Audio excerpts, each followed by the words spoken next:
बहुत बड़ा फ़ैसला। आज जुमे का दिन है और जुमे के दिन अक्सर पाकिस्तान की सुप्रीम कोर्ट से बहुत बड़े बड़े फ़ैसले आते हैं। तो आज का फ़ैसला हुक्मरान इत्तेहाद के ख़िलाफ़ और पाकिस्तान तहरीक इंसाफ के हक़ में बहुत बड़ी उनकी कानूनी फ़तह है। और उस सियासी फ़तह के बाद जो पिछले कई महीनों से उनको मुख्तलिफ़ महाज़ों पर मिल रही थी, लेकिन एक कानूनी जंग जारी थी कई दिनों से, कई महीनों से, जिसका आज इख्तिताम हुआ है और उसमें PTI विक्ट्री उसको मिली है।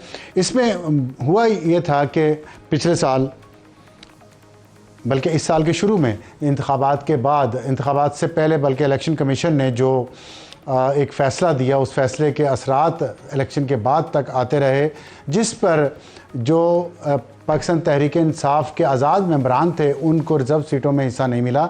सुन्नी इत्तेहाद कौंसिल में शामिल हुए, सुन्नी इत्तेहाद कौंसिल को भी हिस्सा नहीं मिला। इस इलेक्शन कमीशन के फ़ैसले के बाद पेशावर हाई कोर्ट सुन्नी इत्तेहाद गई और वहाँ से सुन्नी इत्तेहाद कौंसिल के ख़िलाफ़ फ़ैसला आया, जिस फ़ैसले के ख़िलाफ़ सुन्नी इत्तेहाद कौंसिल सुप्रीम कोर्ट गई। और अप्रैल 2024 को साहिबजादा हामिद रज़ा ने पेशावर हाई कोर्ट के ख़िलाफ़ सुप्रीम कोर्ट में एक अपील फ़ाइल की और 6 मई 2024 को जस्टिस मंसूर अली शाह की सरबराही में 3 रुकनी बेंच ने केस की समाअत की और मखसूस नशिस्तें दूसरी जमातों को देने का पेशावर हाई कोर्ट का फ़ैसला मुअत्तल कर दिया।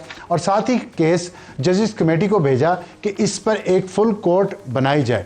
ये बहुत एक अहम स्टेप था और जिसके नतीजे में जजेस कमेटी ने एक फुल कोर्ट तश्कील दी। उस दौरान ये बातें आती रहीं कि जो रिज़र्व सीट्स हुक्मरान इत्तेहाद को गई हैं, उससे हुक्मरान इत्तेहाद के पास एक 2/3 अक्सरियत पार्लियामेंट में आ गई है और आइनी तरमीम लाई जा सकती है। और एक आइनी तरमीम जो लाई जाएगी, वो सबसे ज़्यादा जिस पर बात हुई वो ये थी कि जजेस की उम्र बढ़ा दी जाएगी।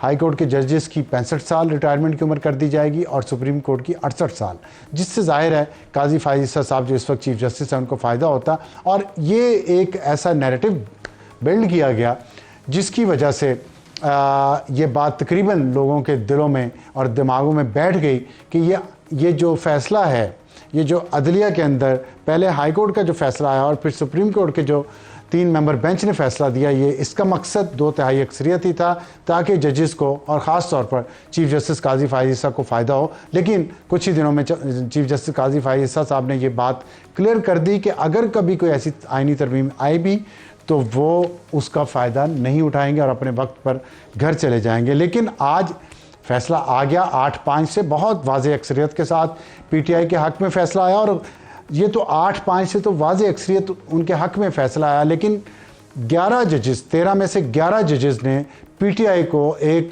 सियासी जमात तस्लीम किया और उनके बारे में जो ये था कि वो पार्लियामेंट में उसकी मौजूदगी नहीं है, उसको उन्होंने तस्लीम किया। ये बहुत बड़ी बात है।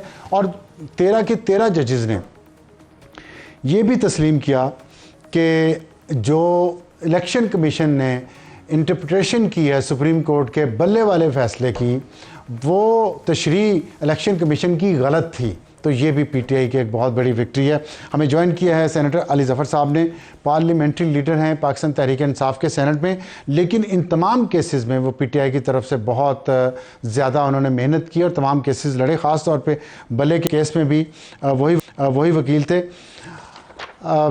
अली ज़फ़र साहब, आपको और आपकी जमात को इस पे ज़ाहिर है मुबारकबाद तो बनती है, लेकिन सबसे पहला मेरा सवाल ये है कि बल्ले वाला केस में आप पाकिस्तान तहरीक इंसाफ के वकील थे और आपने बहुत अच्छा केस लड़ा, लेकिन आप हार गए बदकिस्मती से।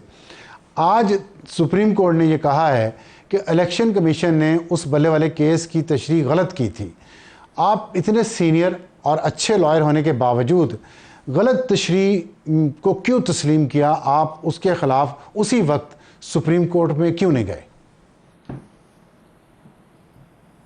जी, बड़ा आपका अहम सवाल है। सबसे पहले तो सुप्रीम कोर्ट ने यकीनी तौर पे अब ये कहा है कि जो सिंबल केस है उसकी गलत तशरीह की गई थी, लेकिन उस वक्त जब मुकालमा हो रहा था और बहस हो रही थी सुप्रीम कोर्ट में, तो सुप्रीम कोर्ट को बताया गया था कि इसके असर जो है इस आपकी जजमेंट का वो सिंबल पे होगा और हमें PTI के कैंडिडेट्स के तौर पे नहीं लड़ने दिया जाएगा और वो आर्टिकल 17 की ख़िलाफ़ वर्जी होगी और इसलिए आप ये ना करें, सिंबल ना छीनें हमसे।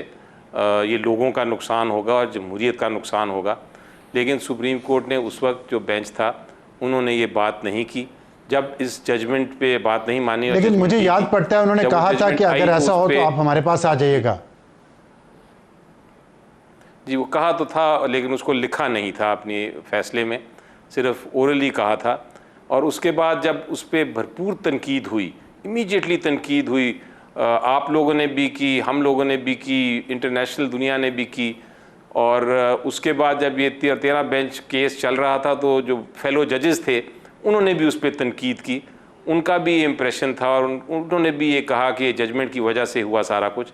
लेकिन जब चीफ जस्टिस साहब ने वजाहत की कि मेरी इस जजमेंट में ये फ़ैसला नहीं था, मेरा तो फ़ैसला कुछ और था, मैं ये नहीं चाहता था कि ये सिंबल की वजह से पीटीआई को पार्टी ही ना समझा जाए, तो फिर वो क्लैरिफिकेशन हुई।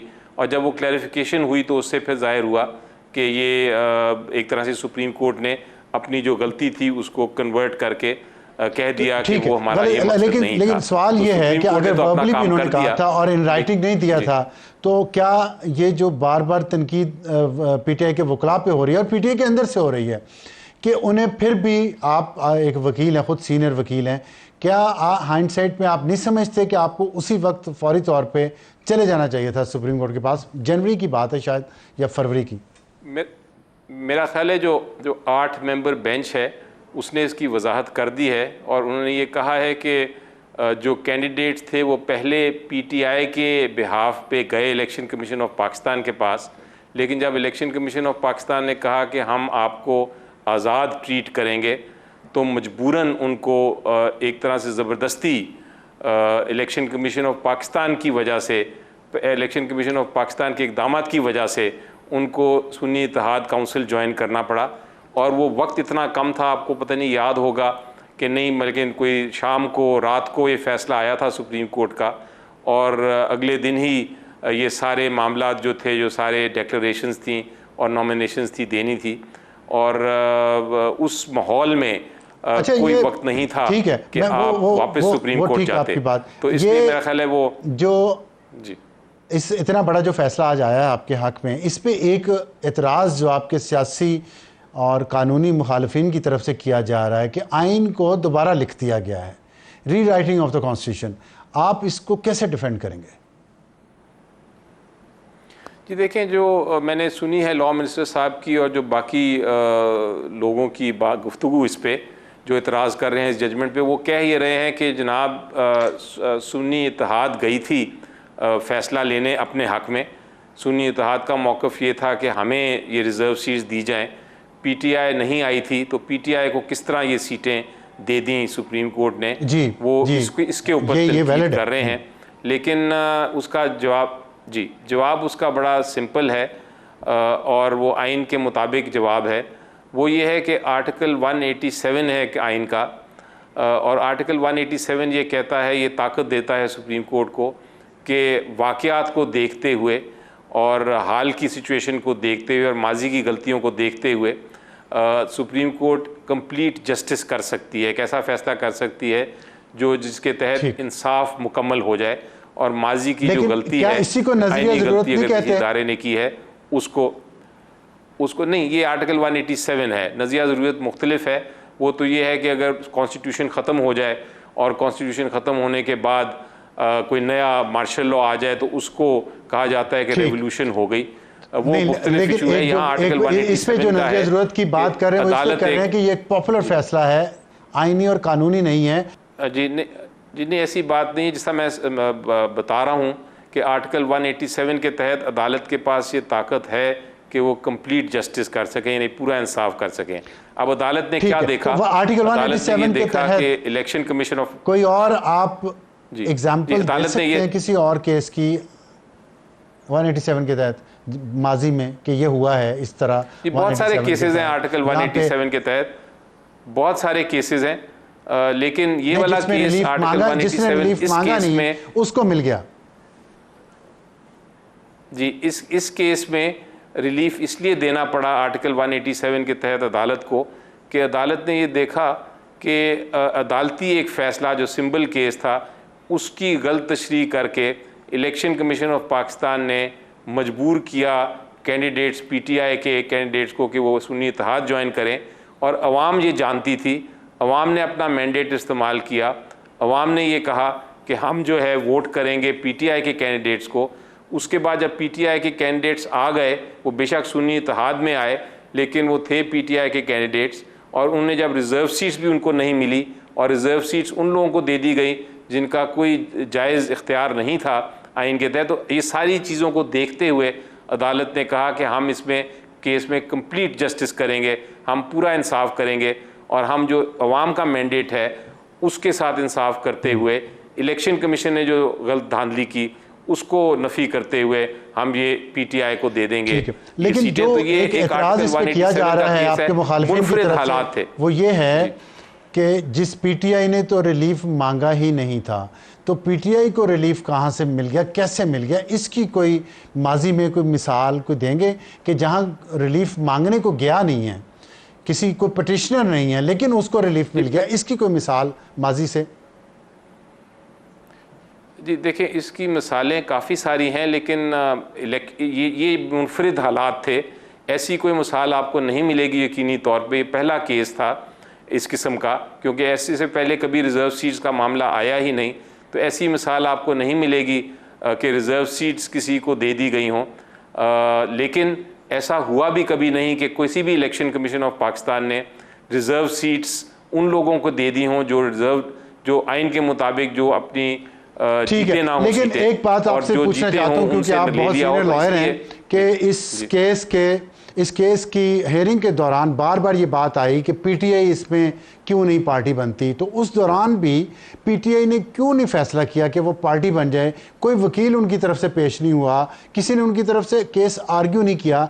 सारे वकला ये कह रहे थे कि सुन्नी इत्तेहाद काउंसिल को सीटें दी जाएं, तो पीटीआई की कोई बात नहीं कर रहा था। फिर भी पीटीआई का मौक़िफ़ इतने सारे जजेस ने कैसे तस्लीम कर लिया, किस बुनियाद पे, या कुछ और भी था?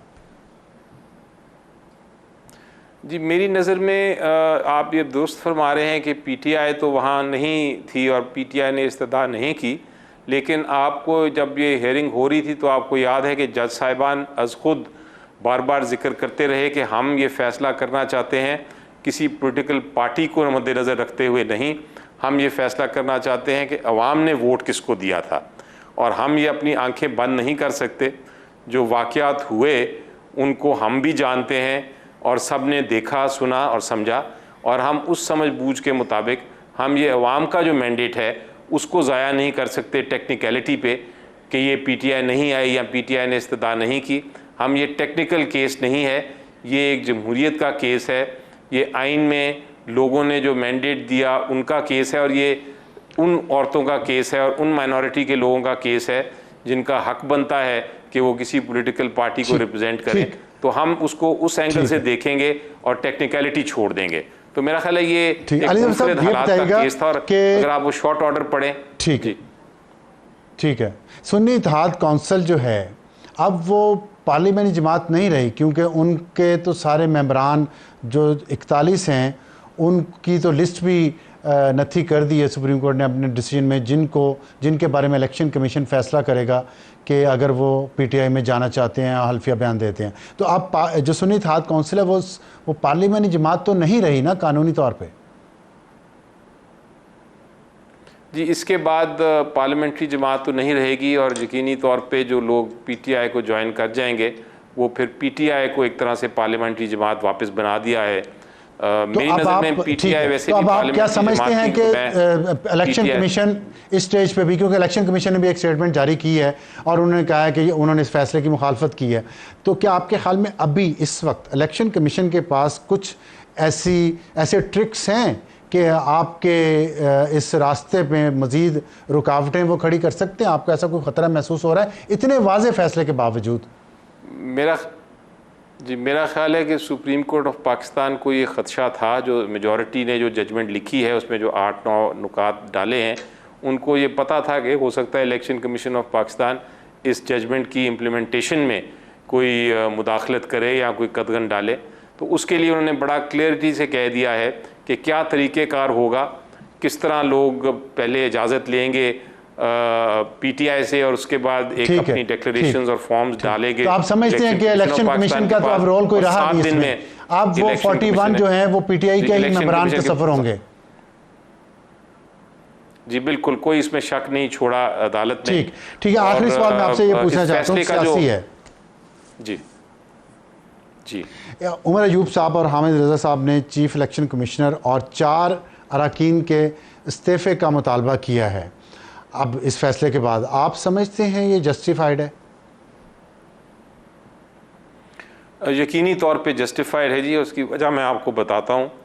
जब मैं ये बहस कर रहा था इलेक्शन कमीशन ऑफ पाकिस्तान के सामने ये केस, तो मैंने उनको कहा था कि आप इतनी गैर आइनी हरकत ना करें कि रिज़र्व सीट्स जो किस पार्टी की नहीं बनती, आप उनको उठा के दे देते हैं।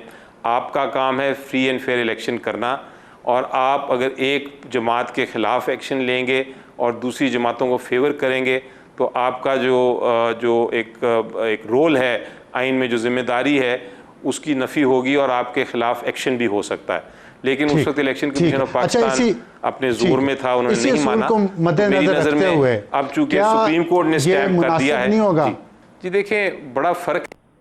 इलेक्शन कमीशन ऑफ पाकिस्तान एक आइनी अदारा है जिसका फ़र्ज़ है कि वो फ्री एंड फेयर इलेक्शन करे, और उनका आइन में फ़र्ज़ है कि वो किसी पॉलिटिकल पार्टी के ख़िलाफ़ या किसी पॉलिटिकल पार्टी के फेवर में फ़ैसला ना करे, वो अपना आज़ाद आइन के मुताबिक फ़ैसला करे।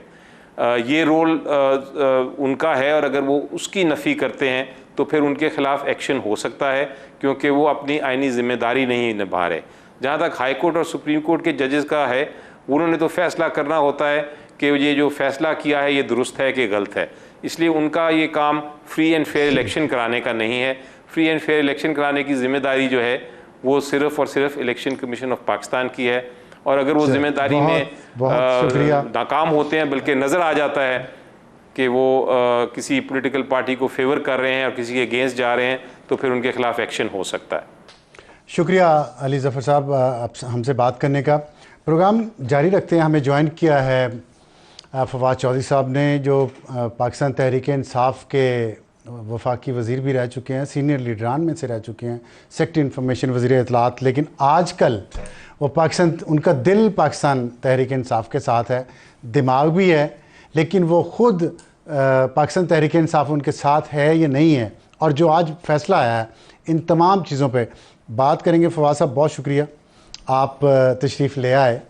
इतने दिनों से हम आपको इनवाइट कर रहे थे। नहीं, मैं असल में बस केसेस ही इतने हैं, तो हम लाहौर, मुल्तान, इधर उधर थे, तो मैंने कहा जो ही इस्लामाबाद आएंगे। अच्छा, मैं आपसे आपके कुछ इंटरव्यूज़ अभी टीवी चैनल्स पे मुख्तलिफ पे चले, मैं वो सुन रहा था, तो मुझे एक चीज़ महसूस हुई। मुझे लगा कि आपके अंदर कोई दुख है, गम कह लें आप उसको, और वो मुझे ऐसा लगा कि you are more hurt than angry. होता है ना, इंसान मुश्किल हालात में से गुजरता है तो गुस्सा आ जाता है उसके अंदर, आपके अंदर कुछ दुख ज़्यादा है।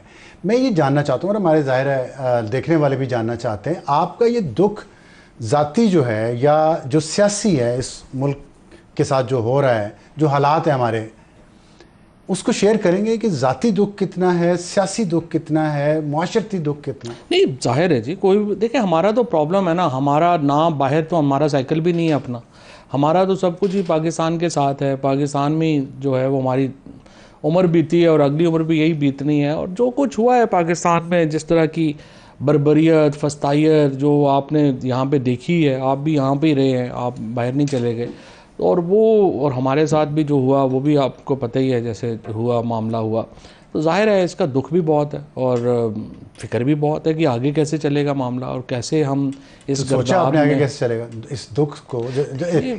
दुख लगता है ये किसी जिल्टेड लवर का है। नहीं, बात यह है कि हमारे जो ताल्लुकात हैं एस्टैब्लिशमेंट से, वो तो बड़े अच्छे ताल्लुक, मतलब हमेशा ताल्लुकात रहे हैं, कोई इसमें दो राय नहीं है। सारे मतलब कौन से आर्मी चीफ से जो है वो मेरे ताल्लुकात नहीं थे, कौन से डीजी साहब से मेरे ताल्लुकात नहीं थे, और अभी तक जो है वो हमने हमेशा एहतराम का ताल्लुक़ रखा है। पाकिस्तान के अंदर पाकिस्तान की पॉलिटिक्स की रियलिटी है, पाकिस्तान में एस्टैब्लिशमेंट, उसको आप तो आप अच्छा, तो आपका दुख ये है कि एस्टैब्लिशमेंट से आपका ताल्लुक था, मोहब्बत थी, वो अब ख़त्म हो गई है, वो दोबारा रिस्टोर होनी चाहिए। देखिए, मैं और लेकिन आप शुरू में तो ये कहते रहे हैं कि बाहर निकले। आप पे सबसे ज़्यादा जो परवेज़ राय साहब का भी ऑब्जेक्शन आप पे यही था कि आपने हमेशा प्रमोट किया है कि अग्रेसिव स्टाइल ऑफ पॉलिटिक्स, सड़कों पे आओ, निकलो, एहतजाज करो। अभी भी आप कह रहे हैं तो अग्रेसिव पॉलिटिक्स से मुराद दूसरी तरफ फिर ये तो होगा, मारामारी तो होगी नहीं। तो फिर अग्रेसिव पॉलिटिक्स करने का मतलब ये तो नहीं है कि आपने बंदूकें उठा लेनी है। देखिए ना, हम तो पॉलिटिशियंस हैं ना कि सड़कों पे आओ। खान वैसे बाहर नहीं निकलेगा तो क्या जेल तोड़ के आप बाहर निकालेंगे? नहीं, बातचीत ही होगी, बातचीत ही बातचीत होगी, सड़कों पे होगी। बातचीत नहीं हो रही ना। मसला क्या है? मसला ये है कि आपने फैसला कर लिया है, ये हुकूमत सियासी तौर के ऊपर हार चुकी है, अखलाकी तौर के ऊपर इनकी कोई है ही नहीं बुनियाद। ये आप कह रहे हैं कि आप फिजिकली हमें निकाल सकते हैं तो निकाल लें।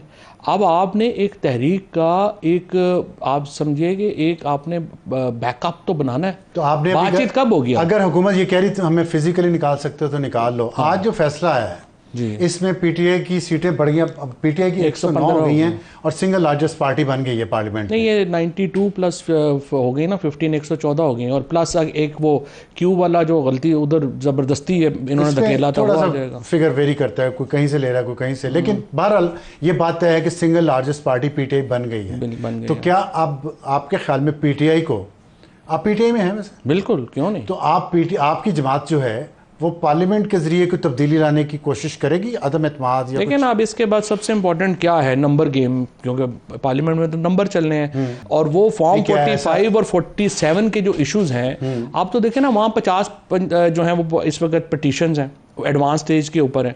अगर वो 50 में से 35 डिसाइड हो गई हुकूमत के खिलाफ, ठीक है पाकिस्तान में है, लेकिन अगर जज को तो गैर जानबदार होना तो चाहिए। जज गैर जानबदार ही तो चाहिए। पीटीआई के हक में फैसले करने के लिए सिर्फ एक काम चाहिए, जज गैर जानबदार हो तो मुझे बात ये और प्रेशर ना लें। बात ये हो रही थी नंबर गेम्स की। आप ये कहना चाह रहे हैं कि पहले आपने ये जो केस जीता है इससे पोजीशन मजबूत हुई है पार्लियामेंट्री पार्टी की, अब ट्राइब्यूनल्स के फैसलों का इंतजार करेंगे? 100%, क्योंकि जाली है ना। देखिए ना, ट्राइब्यूनल्स में क्या, आप हर एक को पता है कि नून लीग तो 18 सीटें जीती है टोटल, सारा फॉर्म 47 के ऊपर लाके शहबाज शरीफ को मुसल्लत कर दिया। तो आप जब ये फैसले होंगे, इस वक्त आप देखिए सारी कैंपेन्स किन जजेस के खिलाफ हैं जो ट्राइब्यूनल के केसेस सुन रहे हैं। ये बड़ा अहम नुकता है। मैं एक छोटा सा ब्रेक ले लूँ, ब्रेक के बाद वापस आते हैं तो यहीं से बात शुरू करेंगे। बड़ी विक्ट्री आज पीटीआई के लिए, कानूनी जंग उन्होंने जीती है, सियासी जंग भी पहले वो जीत चुके हैं और दूसरी जंग जो भी है वो ट्राइब्यूनल्स में है। 31 पिटिशन्स वहाँ पे नेशनल असम्बली की और 22 पंजाब असम्बली की फाइल हुई हैं।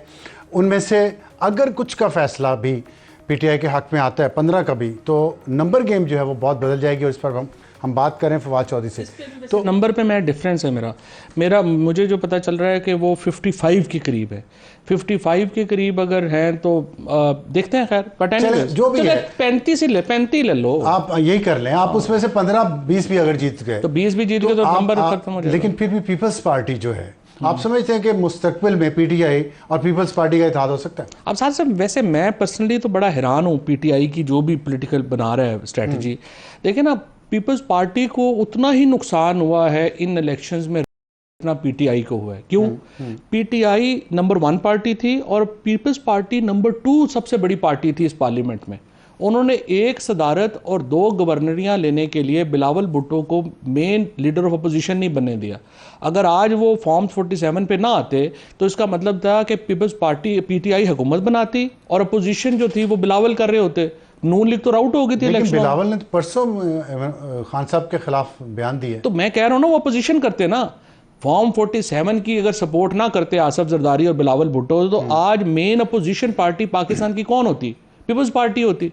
सो पीटीआई हुकूमत बना रही होती और हुकूमत चलाना आसान नहीं था। अच्छा, एक बात आप एस्टेब्लिशमेंट की जस्ट एज अ पॉलिटिकल उसके ठीक है, तो आपकी राय है, मैं एहतराम करता हूँ। आपने अभी बार बार बात की एस्टेब्लिशमेंट की कि आप बहुत करीब रहे हैं। आज के फैसले के बाद आप समझते हैं कि अगले आने वाले दिन पीटीआई के लिए बहुत बेहतर होंगे या ये टसल जारी रहेगी? नहीं, कोई पाकिस्तान के लिए बेहतर नहीं है। देखें ना, आप समझते हैं बेहतरी नहीं आएगी? बिल्कुल भी नहीं। जब क्यों तक ये मायूसी क्यों है? मुल्क ही नॉर्मल नहीं है। पाकिस्तान की पूरी सोसाइटी को आप दीवार से लगा देंगे और कोई सोल्यूशन ही नहीं देंगे, क्या होगा? यही होगा फिर जो हो रहा है। जमातों ने नहीं देना, सियासी जमातों ने देना है। आप खुद कह रहे हैं एंगेजमेंट होनी चाहिए, मैं तो कह रहा हूं नेगोशिएट होना चाहिए, तमाम सियासी जमातों को ग्रैंड पॉलिटिकल डायलॉग होना चाहिए। ठीक है, वो उसके लिए आपके खान साहब नहीं मान रहे? नहीं, क्यों नहीं खान साहब मान रहे? खान साहब को आप खान साहब ने मानना है। पहले तो आपने जो ताकतवर लोग हैं, आप इद्दत के केस बनाए, इस कदर वाहियात किस्म की जो है वो आप बैठा के प्राइम मिनिस्टर को, फर्स्ट लेडी को इस किस्म की वाहियात वहाँ पे जिरे करवाएं और उसके बाद आप इज्जत करने को तैयार नहीं। आपका ख्याल अगर इज्जत केस वापस हो जाए तो खान साहब आ जाएंगे? आई थिंक दिस कैन, ये कंडीशन है? नहीं, कंडीशन नहीं है। मैं तो नहीं खान साहब से मिला ना, बट मेरा देखिए सबसे पहले माहौल बनाना होता है। अगर मेरे और आपके दरमियान इतनी तलखियां हैं कि आप मेरी शक्ल नहीं देखना चाहते अफसार साहब, तो देखिए हम क्या बातचीत करें। अच्छा, ये आपने तलखियों की बात की, तलखियां तो कम करनी ठीक है, ये बात सही है, आपकी तलखियां दोनों अतराफ नहीं, एक्चुअली दोनों तरफ को भी छोड़ दें। मैं कहता हूँ पॉलिटिकल पार्टीज की भी आपस में तलखियां कम होनी नहीं, ये बहुत अच्छी बात आप कर रहे हैं, लेकिन आपकी अपनी जमात के अंदर इतनी तलखियां हैं, आपके जमाती साथियों से इतनी रहती हैं। पॉलिटिकल पार्टीज में तो होती है ना, नून लीग के अंदर ग्रुप नहीं है, नहीं है, उन्होंने आपकी मेंबरशिप मुअत्तल कर दी। नहीं, सब कुछ चलती रहती है। रऊफ हसन साहब उस दिन दिखा रहे थे टीवी पे। देखिए बात यह है, मेरा तो सच्ची बात है, इन लोगों को तो मैं इतना जानता भी नहीं हूँ। आप हमें तो ये लोग तो इसलिए सारे लोग आ गए कि हमें मार कुट के फारिग कर दिया गया, तो आप भी कभी ऐसे डाल दिया गया। जब आप 2002 में आए परवेज मुशर्रफ के दौर में, मैं मुशर्रफ साहब के दौर में तो कभी नहीं आया। नहीं, आप उस वक्त आए ना? मैं तो कभी नहीं आया, मैं तो बाद में जब मुशर्रफ साहब रिटायर हो गए थे उस वक्त 2008 में हुए ना, लाइमलाइट में तो आप आ चुके थे। नहीं, बिल्कुल भी नहीं, मैं कब आया था? बिल्कुल थे आप। नहीं अफसार साहब, वैसे जनाब नाल दोस्ती सी, लाइमलाइट मेरे लिए तो लाइमलाइट नहीं, चले आपसे दोस्ती इतनी पुरानी हो गई। हाँ, ये भी हो सकता है, लेकिन गैप तो एक आया ना जिसमें आपने अपनी जगह बनाई। दूसरों का भी हक है कि अगर आप लोग पीछे हट जाते, जैसे आप हटे और उस पर आप जो भी है, कुछ लोग तो अभी भी नहीं हटे ना, उनको भी हटाए जाने की कोशिश है। आप पे एतराज ये है आपकी जमात का? फर्क है ना, फर्क है। मसलन जो अभी जो लोग हैं, जो सारे आपको नजर आ रहे हैं, उनके साथ तो वही नहीं हुआ ना। यही बात वो आपके बारे में कहते हैं। नहीं, कैसे कहते हैं? मतलब आप भी यही, इसलिए मैं बताता हूँ कैसे कहते हैं। आप जैसे कह रहे हैं ना कि वो भी एस्टैब्लिशमेंट की गेम को कर रहे होंगे, नहीं कर रहे होंगे। आपके बारे में ये कहा जाता है, आपको 9 जुलाई 2024 को इस्लामाबाद हाई कोर्ट ने 2 हफ्तों के लिए आपका नाम पासपोर्ट कंट्रोल लिस्ट से निकाल दिया। आप कह रहे हैं बाहर मेरे पास साइकिल भी नहीं है, तो कहाँ जाना आपने? तो मैं तो सीपैक मीटिंग में जा रहा हूँ, मेरा टिकट भी उन्होंने भेजा है। बीजिंग में कॉन्फ्रेंस है, मैंने वहां पे लिखा था, वो आपके बंदे ने पढ़ के नहीं ना बताया आपको। ये तो गवर्नमेंट की, चाइनीज गवर्नमेंट की दावत है, 2 दिन की कॉन्फ्रेंस। और लोगों की दावतें आती हैं, नाम नहीं उनके निकलते। आपका निकला है, परवेज लाई का निकला? नहीं, पूरी दुनिया। और आप परवेज लाई को सपोर्ट कर रहे हैं, शायद महमूद कुरैशी को सपोर्ट कर रहे हैं कि ये लोग इस जमात को आगे ले जा सकते हैं। इसलिए आप पे इल्जाम आ रहा है ये उन लोगों की तरफ से जिनके बारे में लोगों के शकूक हैं कि क्या कह सकते हैं, ऑल द एस्टैब्लिशमेंट्स मैन। देखिए बात यह है कि पाकिस्तान में जो भी लोग पॉलिटिक्स करते रहे, चाहे वो नवाज शरीफ हैं, चाहे वो बेनज़ीर भुट्टो थी, या वो इमरान खान हैं, या जो हम लोग हैं, हम लोगों की पॉलिटिक्स 3 महीने पुरानी तो नहीं है ना। सही है, जाहिर है हम एक बहुत तवील अरसे से पॉलिटिक्स कर रहे हैं। तो पाकिस्तान में आप मेन्यू में ऐसी चीज़ें उठा रहे हैं ना। पाकिस्तान में एस्टैब्लिशमेंट का रोल है 1952 से, इसलिए हमारे ताल्लुकात हैं, सब लोगों के ताल्लुकात हैं। अब जो ताल्लुकात ख़राब हुए हैं अगर, तो वो मेरे तो नहीं हुए खाली। पीर पगाड़ा से ज़्यादा करीब कौन होंगे एस्टैब्लिशमेंट के?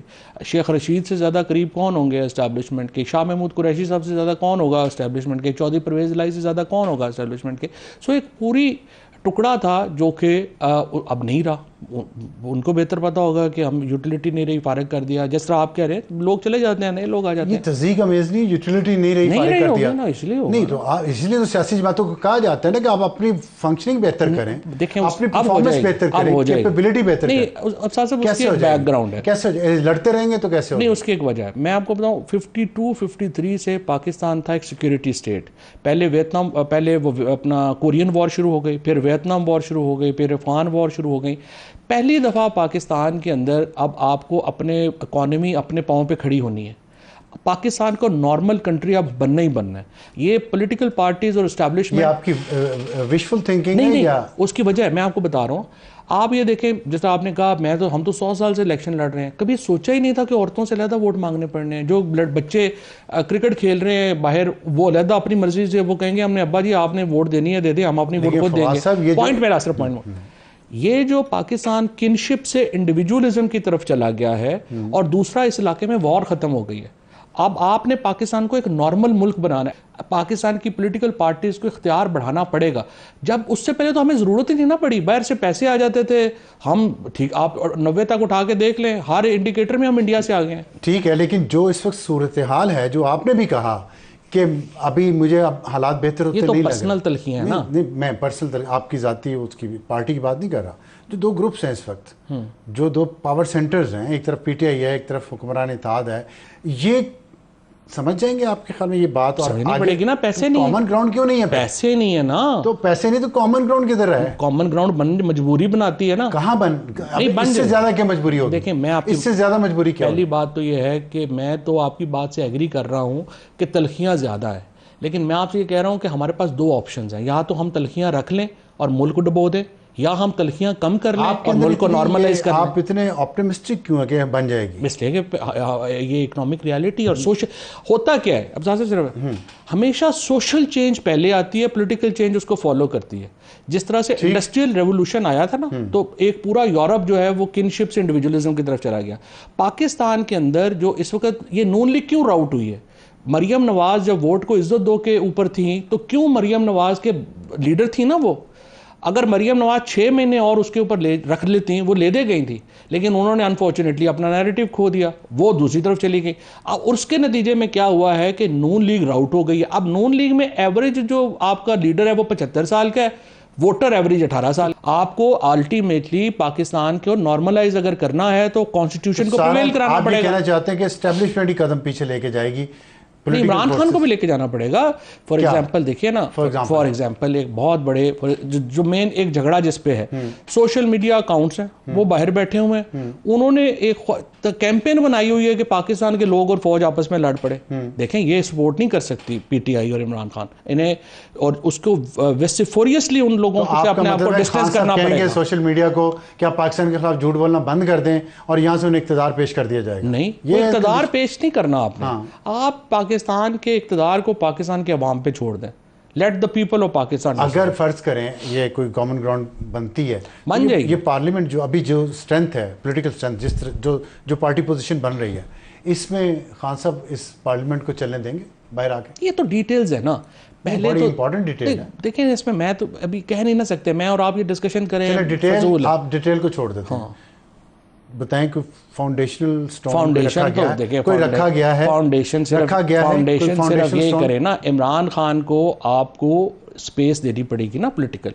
ये तो नहीं हो सकता है, इससे बड़ी स्पेस और क्या होगी? नहीं, इमरान खान को आपने जेल में रखा हुआ है, आपको उनसे बातचीत करनी पड़ेगी, जेल से बाहर आ जाएं और एक इद्दत केस खत्म कर दें, दो शराइत तो आपने बता दी। ये मेरी एक रीडिंग है कि ये इससे शुरू करना चाहिए, क्योंकि देखें ना एक प्रॉब्लम हमारा ये हुआ ना कि एक जो कम्युनिकेशन गैप आ गया, हम लोगों ने चूँकि रब्ता ख़त्म कर दिया, उस दर से ये जो गलत फहमियाँ हैं। एंड मेरा तो यही ख्याल है कि आसिफ जरदारी और नवाज शरीफ हैं, उनको भी अल्टीमेटली तो इस डायलॉग में हिस्सा बनना है, उनके बगैर तो नहीं मुल्क में डायलॉग। आप ये समझते हैं कि पॉलिटिकल पार्टीज़ के दरमियान ग्रैंड डायलॉग होगा तो कोई कॉमन ग्राउंड मिल सकती है और उस एस्टेब्लिशमेंट भी शामिल होगी? लेकिन मैं आपको बता रहा हूँ कि पाकिस्तान की एक इंटरनेशनल रियलिटीज़ थी 52 से लेके अब तक, अब वो इंटरनेशनल रियलिटी चेंज हो गई है, अब वो हमें माननी पड़ेगी। अब पाकिस्तान को आइन के तहत तो आना ही आना है, चाहे हम इसको अभी रोक लें, उसमें लगता नहीं है जो हालात चल रहे हैं। जिस तरह हुकूमत ने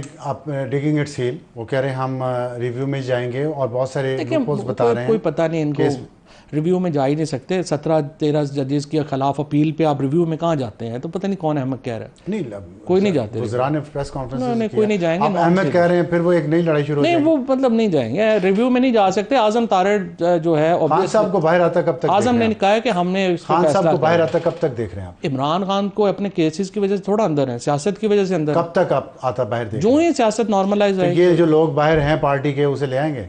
इनकी कैपेसिटी में नहीं है, कैपेसिटी नहीं है, कैपेसिटी केपी के चीफ मिनिस्टर में भी नहीं है। नहीं, वो कोशिश कर रहा है, लगे हुए हैं, उस पर भी इतराज़ आते लोग लगे हैं। देखते हैं ना, देखें बात यह है कि Imran Khan is too big, और इमरान खान के साथ ही बात करनी पड़ेगी, स्पेस तो इमरान खान को देनी पड़ेगी ना, कैसे उसके बगैर मुल्क चलाएंगे। बहुत शुक्रिया फवाद चौधरी साहब हमारे प्रोग्राम में तशरीफ़ लाने का। इंशाल्लाह आपसे मुलाकात रहेगी। यहाँ लेते हैं एक ब्रेक।